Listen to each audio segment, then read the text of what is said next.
అలాంటిది ఏమీ లేదు. ఇప్పుడు యూత్ ప్రెసిడెంట్ని కదా, చిన్నగా మంచి చేసుకుందామని. అయితే ఓకే.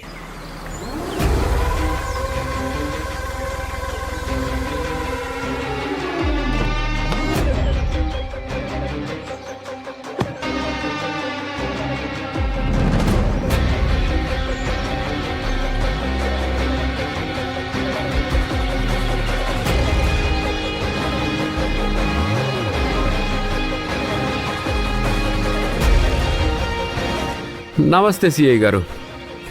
నమస్తే. నా భార్యకు నా మీద ప్రేమ ఉంది, అయినా నా ఫ్లెక్సీని ఎందుకు చించేసింది? సత్య గారు, మీరేం మాట్లాడుతున్నారు? ఫ్లెక్సీల గురించి ఇప్పుడు ఎందుకు మాట్లాడుతున్నారు? కారణం ఉంది మంజు. ఈ సిఐ గారు నిన్ను నన్ను ఒక ఫ్లెక్సీలో చూసి ఓర్వలేక నిన్ను రెచ్చగొడితే నువ్వు వెళ్ళి నీ చేతులారా నువ్వే చించేలా చేశాడు ఈ సిఐ. సత్య గారు, మీరు తప్పుగా మాట్లాడుతున్నారు. ప్లీజ్ మీరు వెళ్ళండి. మంజు, నువ్వు మాట్లాడకు.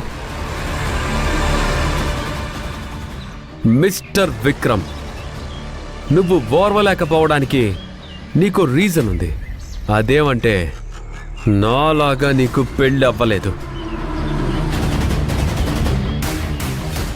కాబట్టి నీకు భార్య విలువ తెలీదు. భార్యాభర్తల బంధం గురించి అస్సలు తెలీదు.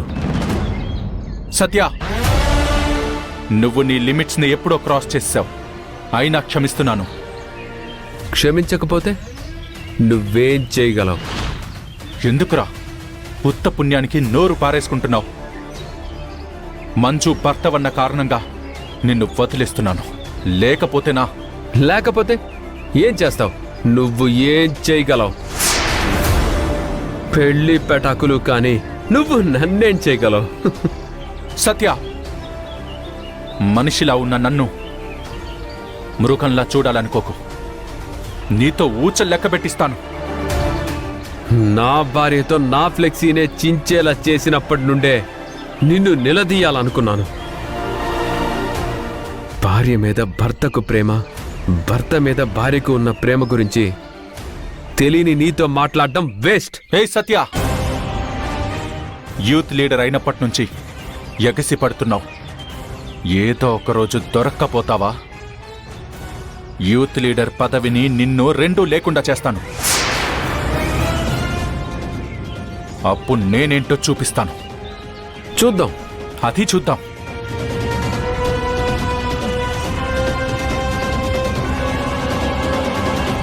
అన్నా, మీటింగ్కి టైం అవుతుందన్నా. వెళ్దాం పదండి.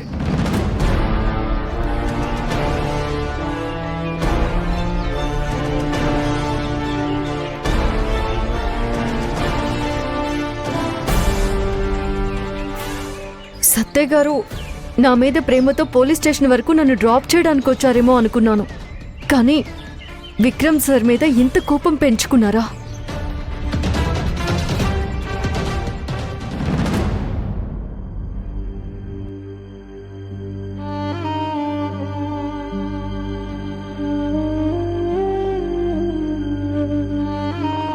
అదేమంటే నాలాగా నీకు పెళ్ళి అవ్వలేదు కాబట్టి నీకు భార్య విలువ తెలీదు. భార్యాభర్తల బంధం గురించి అస్సలు తెలీదు.